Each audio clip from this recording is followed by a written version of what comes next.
Welcome to the Eye of the Observer podcast, the podcast of the Observer News staff. On Eye of the Observer, we'll be interviewing the newsmakers and fascinating personalities at Elgin Community College, or sometimes we'll be talking about news or cultural topics among ourselves to inform and entertain you. My name is Vanch, and I'm joined with Eric and Matthew, and let's go right into today's episode.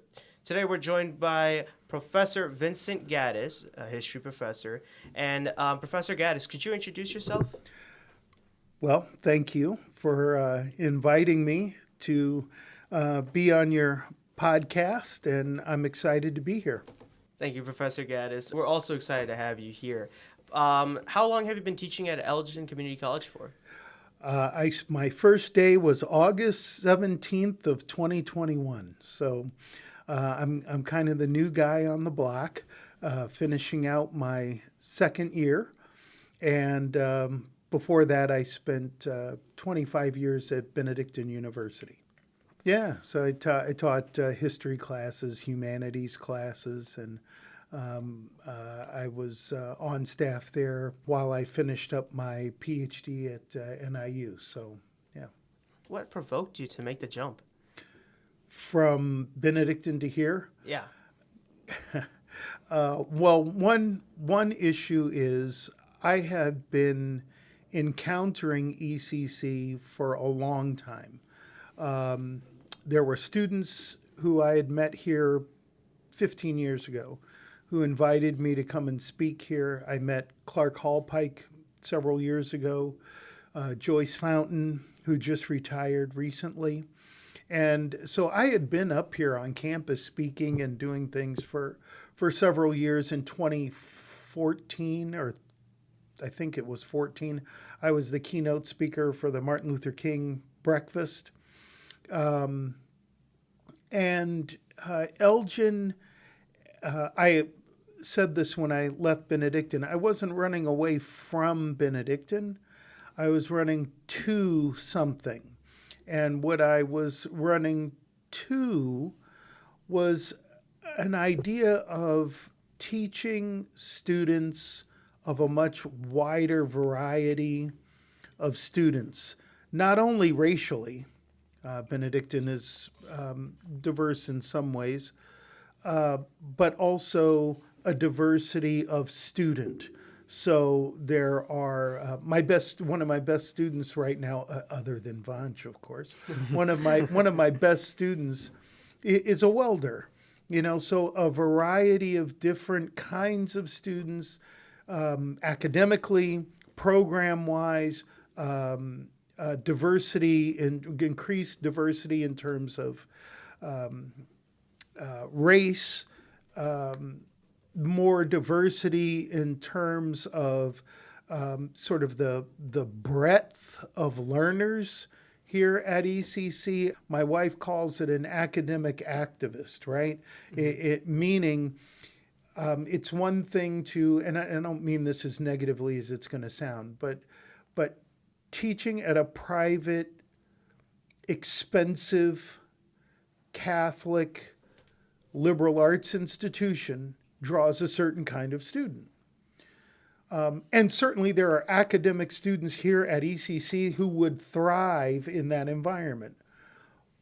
But that environment isn't open to the kid who wants to be a welder, the kid who maybe didn't do that great in high school, who's just searching for something in their life. And I want to be teaching a wider range of students. So that's why I came to ECC. And of course, again, they made me an offer my wife couldn't refuse. So, Well, moving on from your past history here at ECC, I guess we should make it clear that today, after a lot of debate over the topic, we're going to talk about World War II. And I guess, Matthew, can you just... Yeah, we'll jump right into it. So leading up to World War II, oh boy, real quick, let me redo that actually, damn. Okay, so leading up to World War II, there were two types of social/political movements in Europe, which were Nazism, which is associated with fascism. Can you describe what those two things are? How much time do we have again? If that's a serious question, 30 I'll minutes. be quick. Well, first of all, Nazism and fascism in some ways are kind of cut from the same cloth. I'll start with fascism. Fascism really begins with Mussolini in Italian fascism. And ultimately, the philosophical purpose of fascism is that every institution in the society is geared to serving the state. Okay? So whether it's education, banking, industry, every institution in the country is devoted to serving the state. And then the leader of that political movement becomes a dictator. So it's an authoritarian political system. Now, Nazism, Nazi is just a shortened version of a political party called the National Socialists. Nazism is fascism, but with a racial component. The distinctive feature of Nazism is that it's rooted in Aryan supremacy. The idea that not just white, but Aryan, a specific kind of Anglo-Saxon whiteness, is superior to all other human life forms. And therefore, in that superiority comes the justification for expanding that vision and control as the rightful heirs to domination of Europe. And so Hitler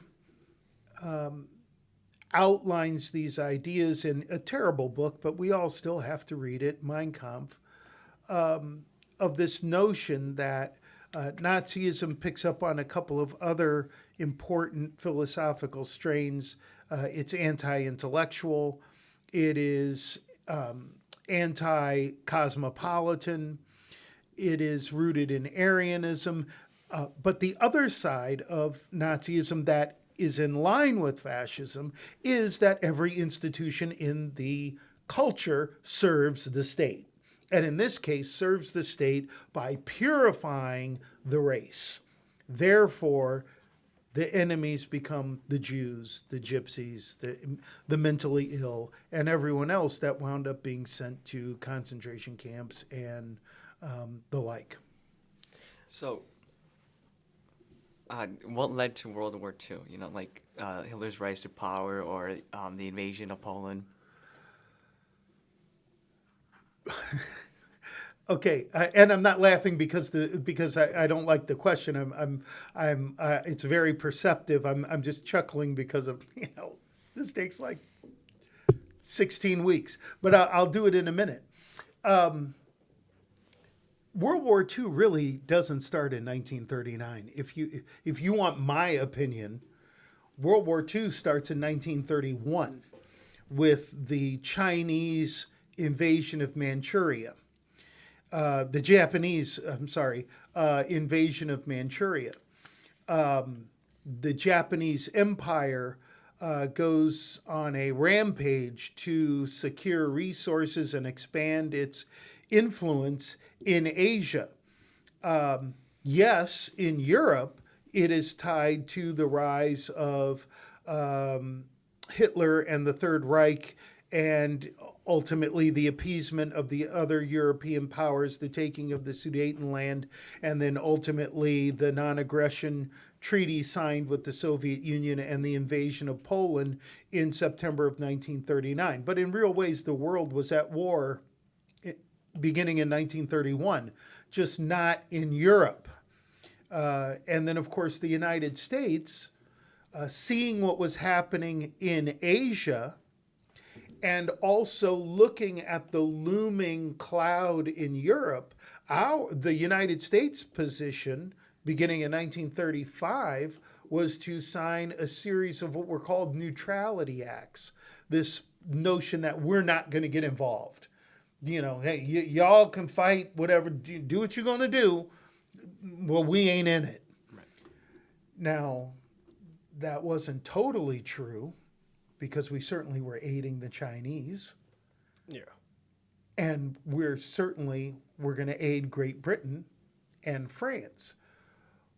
But from a declaratory position of military troops, we had decided we're not in. We're out. We're neutral until Pearl Harbor. So even when Germany invades Poland and World War II begins in Europe, the United States is not in immediately. Now we're sending equipment and arms and all of that to Europe to fight the Germans and to the Soviet Union to fight the Germans, but we're not in the war. But when the Japanese attacked Pearl Harbor, which you can get Melvin Small's book, Was War Necessary, to really talk about the exchange of diplomatic cables that led the Japanese, who believed we had given them an ultimatum that they had to pull out of the Dutch East Indies, or else the United States would go to war. They took that as, this is an ultimatum, the United States is going to go to war, so the best way to keep them out of the war is to attack the 7th Fleet at Pearl Harbor, which would at least delay the United States for another 2 or 3 years, they thought.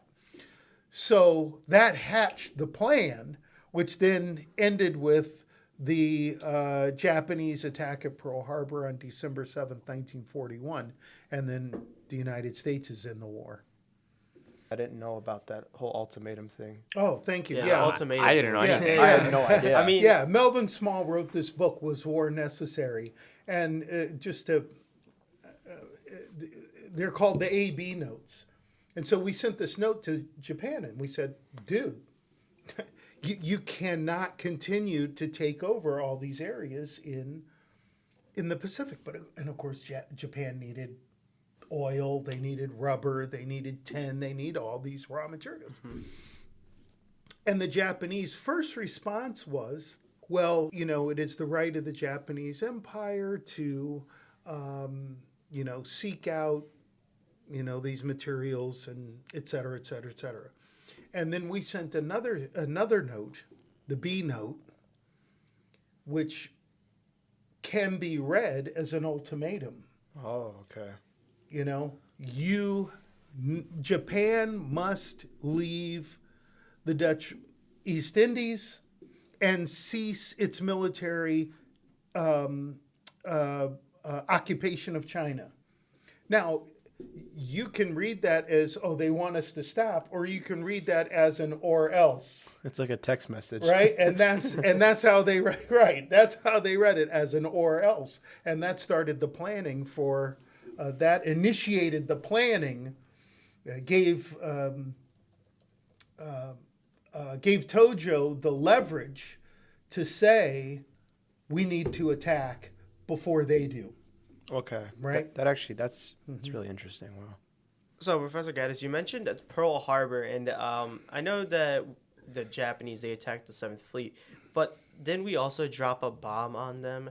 The atomic bomb, we dropped it on the Japanese. Now, could you talk a little bit about what really went into development? Historically, it was a very significant event, but historically, what was the big significance around it? We entered a new age.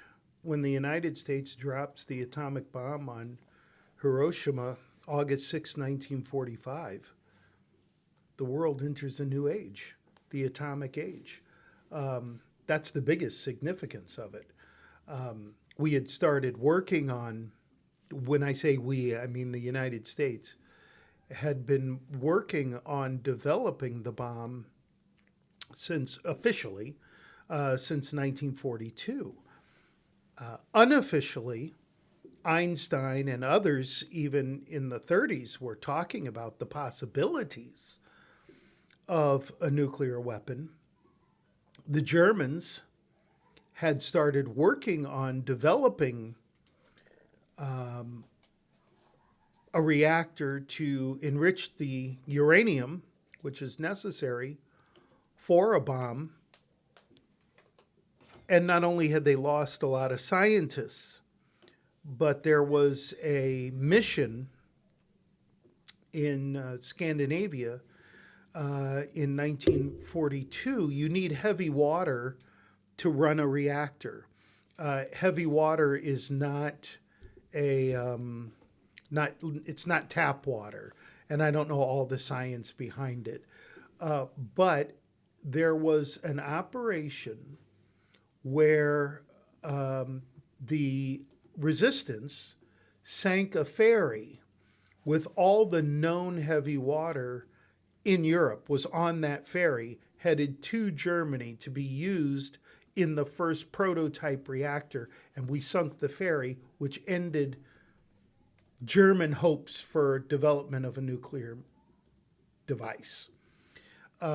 We got to work in Los Alamos. Well, not only Los Alamos, but right here at the University of Chicago with the Manhattan Project to then put together an enriched, well, at that time, plutonium bomb, which used some new technology in terms of its trigger mechanisms and so on. And of course, the explosive power of the detonation was going to be, like nothing any human being had ever witnessed before. And so that technological development of enriching the plutonium and uranium, creating the right kind of timing mechanism for the bomb, and then initial tests to try and categorize the explosive power of it was all part of this effort called the Manhattan Project that ended with the two bombs that we dropped on Japan. Yeah, it's a lot of work going into that. I mean, and to think that scientists in the 30s were just like talking about it before it really became a reality. That's interesting to me. I wish I knew more about this stuff. I mean, it's a little off topic, but I believe they're making a story about the father of the atomic bomb. That's his Oppenheimer. Yep. It's in theaters now. Oppenheimer. He was kind of the executive director, the lead scientist. But you got Enrico Fermi, Fermi Lab, and others who are deeply engaged. And not only were they thinking about what this could do and what it could be, but they were also the first ones to protest its use. Wow. They developed the atomic bomb, and then they were adamant that, we understand it's being used in the war, but it can never be used again. In fact, a quick story about Oppenheimer. At the very first test, they knew that the trigger mechanism would set off a chain reaction that ultimately explodes the plutonium bomb, right? Okay. What they didn't know was, would that chain reaction, once it escaped the bomb, continue the chain reaction in the environment? Some people were arguing that if you blow up this bomb, you could actually end the world. And so there was some consternation about what, should we even try this? Right.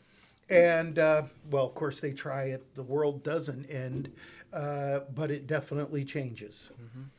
I just want to really quick off topic, because yesterday in chemistry I was talking about atomic bombs, but this is kind of like a really simple diagram of the chain reaction where uranium-238 gets blasted with neutrons, and then basically that causes a chain reaction. It blasts more neutrons and it keeps going on and on and on. But yeah, that was a legitimate question, because anytime you're dealing with science that nobody knows really, no one knows. It's like unknown until it's tested. What's going to right? happen? Yeah. We honestly have no idea. And so that's, the thing about technology and war. it pushes a lot of boundaries, but it's kind of scary. The why we're doing it is scary. The what the technology is pretty amazing. You know. I mean, speaking of amazing technology, I'm just saying the jet plane came out of World War II. Yeah. And I know it's a huge shift from we were talking about bombs 30 seconds ago to now jet planes, but do you know at least one event where the jet plane was actually used actively in the war? By the end of the war, Germans were using air-fed jet aircraft. Now they didn't have many of them. They weren't very good. They weren't very fast.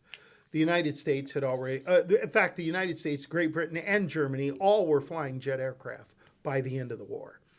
None of them were very good. A P-51 Mustang was the best fighter aircraft, not so much these jets. But here's the link between these two things. Imagine if Germany does get the bomb. Because what they did develop first was the first rocket, the V2. So what we would call a guided missile system with heavy fuel rocket boosters. Now imagine if they had had the bomb, they would have had the first ballistic missile, right? So jet technology makes its appearance in 1944, I believe. I didn't know that we all had jet airplanes by the end of the war. I thought Yep. it was just Germany. Huh. No, we all had them. They weren't widespread, and they weren't good. They weren't as good as the propellered planes. But you have to recognize that by 1949, the jet aircraft is becoming standard, and by the Korean War, the jet aircraft is standard fighting fighter craft, and that's what 10 years after the war, so or less than that, 1952. It's crazy how things change like that quickly. You'd think it'd take years for something like that to even make it a standard, right? And we were just talking about planes and missiles, but wasn't that also used in blitzkrieg combat by the Germans, or was that mostly tanks? Like jet airplanes, missiles? No, well, not jets, but Not jet airplanes. Sorry. but high speed artillery, multiple rocket launchers, and at that time the regular Luftwaffe, so the German propeller fighter bombers. And but blitzkrieg in itself, in a sense, from a technological point of view, is a new methodology of warfare, right? This is the first time we're seeing mobile mechanized warfare. World War I was a static war where you built trenches and you went from trench to trench. Blitzkrieg, you could, with the perfection of propeller dive bombers, the maturation of the tank, mobile artillery, you could move very quickly on the battlefield and achieve your objectives. What most people don't realize is that although Germany did take Poland rather quickly and move through Belgium, and blitzkrieg was very effective, the vast majority of the German army was still on wagons and horseback, but they were developing more of this mobile panzer-led tank, mobile combat units, mechanized infantry, and so on. And as they developed that, what the Russians showed was also its weakness, which is if you get the mobile army out here and they're taking up territory very quickly, the distance between where the army is and its supply line gets extremely long. And if you can cut that line, you can really make inroads against the mobile fighting force, because now they don't have fuel, they don't have ammunition, they can't get reinforcements of troops. and this is how this is really how the Soviets were able to break at Stalingrad, was by first enveloping through cutting off supply lines. Yeah. Yeah. So straying away from warfare, I think maybe talking about medicine, like penicillin by Alexander Fleming, might be a good topic, right? It was the first successful Drug to antibiotic. treat Yeah. blood poisoning. Yeah. Well, penicillin. It's funny. I was just thinking about this the other day with some friends of mine, that if you go back to the Civil War,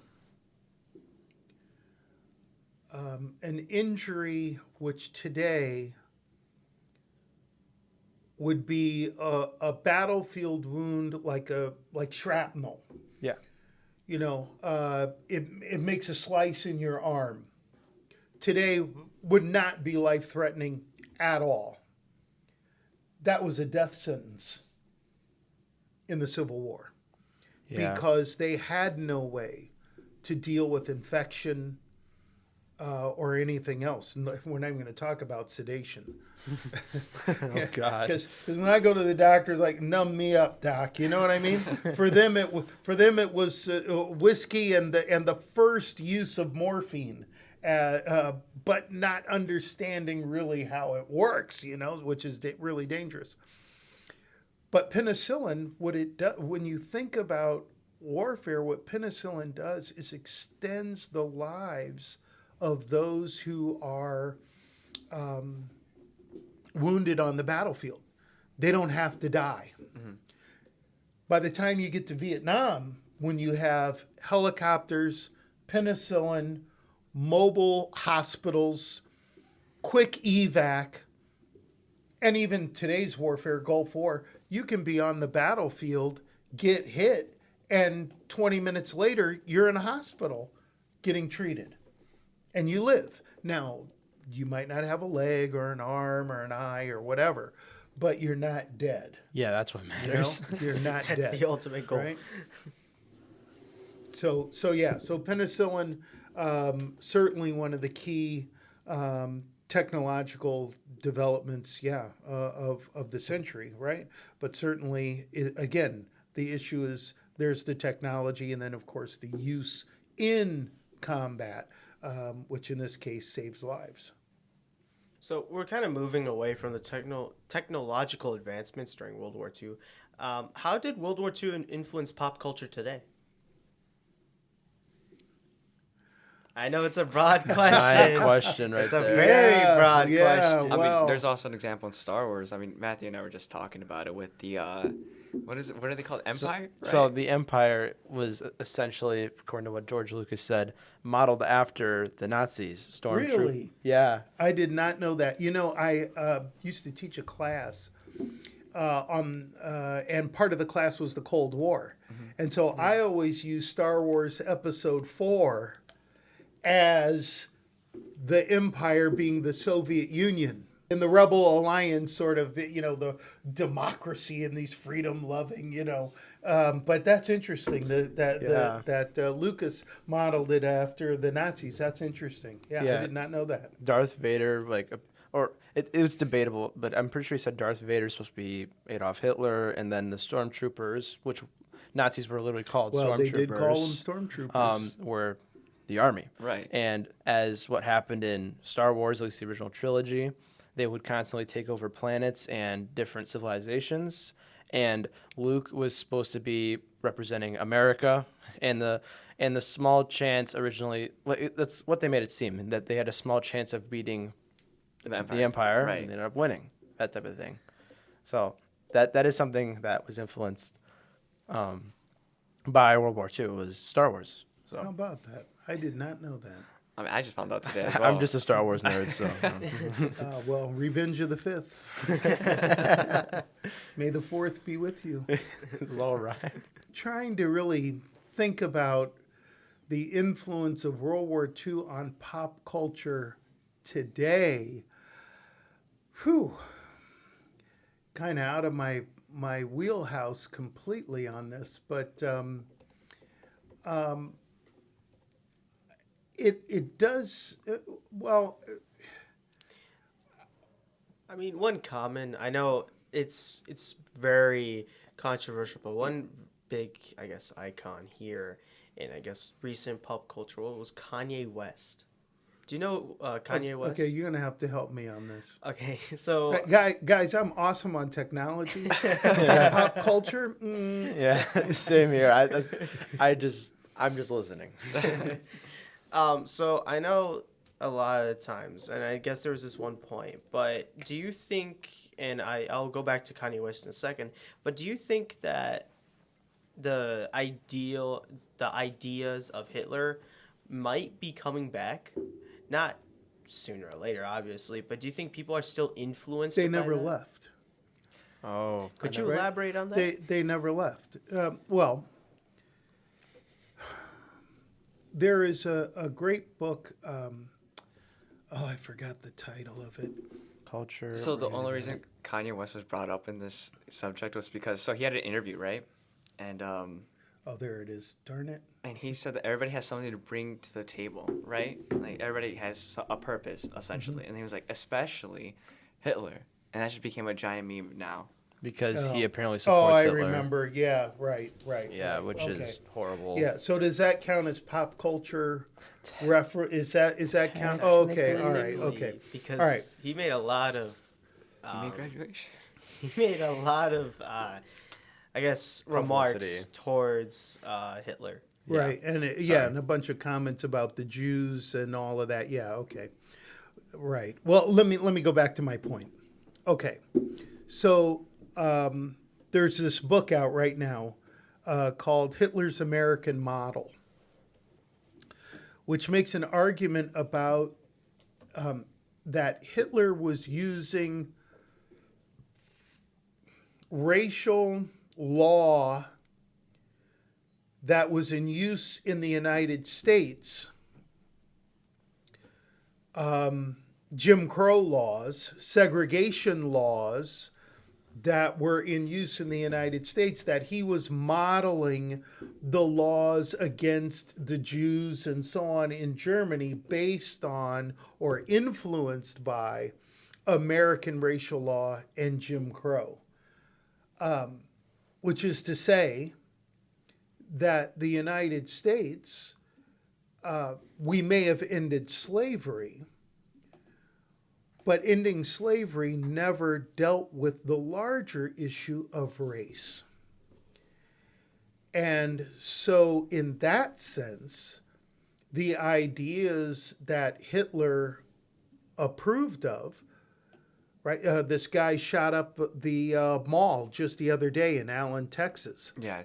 right? Who was he? A neo-Nazi. So the ideas never left. This guy believes in white supremacy and the use of violence to achieve white domination over all other human beings. So those ideas are not new. Those ideas have been around since 1265. So the question of, are those ideas still in use today? Absolutely, because we've never fully encountered, engaged, and made a commitment culturally to exorcise the demon of racism from our midst. Yeah, that's just sad thing to think about, and especially that he modeled it after those. Dude. And it's a really big thing to really think about. Like I personally didn't know about, and I'm probably gonna go and get a copy of this book because it sounds interesting. I never knew that. I guess Nazi law was based on us. I mean, Right. as us as in the United States, obviously not me personally, but but it's based off our history. Right. Well, an American, look,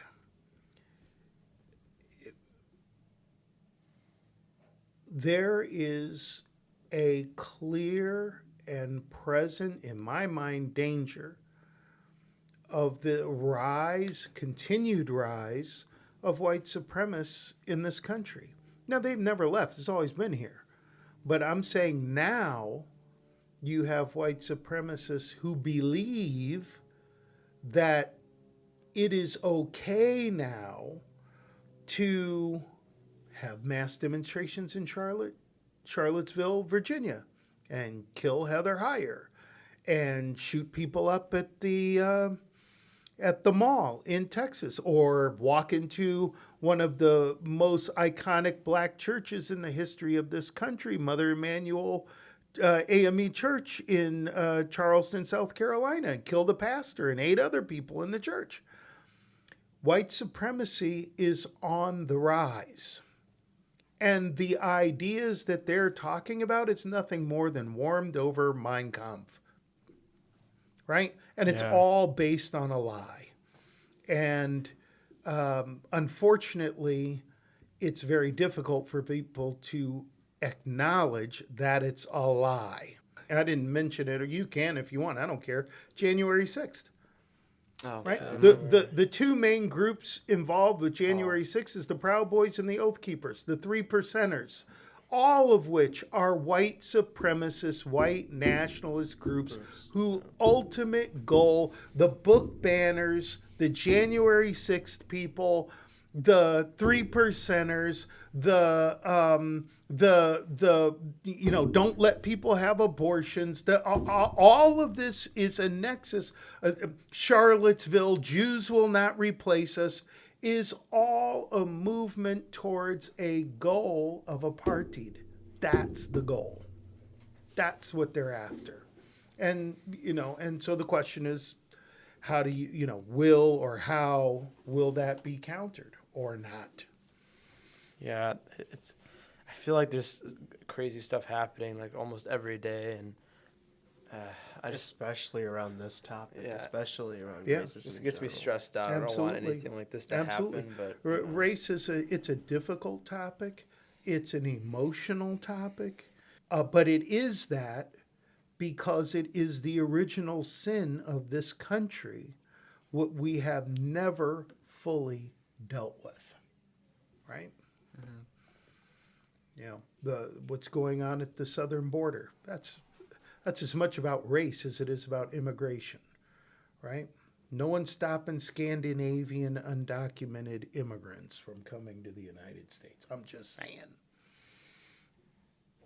yeah, I mean that was really well Okay, said. back to technology. Yeah, I'm just saying that was really well said. And That was No, right. hold on. really We well were said. talking about pop culture, so that was on topic. That was completely That was- on topic. that was completely on topic. And I think that it invokes a lot of second thoughts about it, because when you learn all of this topics in like, I guess, history class in 8th grade or 7th grade or whatever, or maybe in high school, you don't see this second version of history, of maybe how it all relates at once and how you can clearly see certain topics in today's society.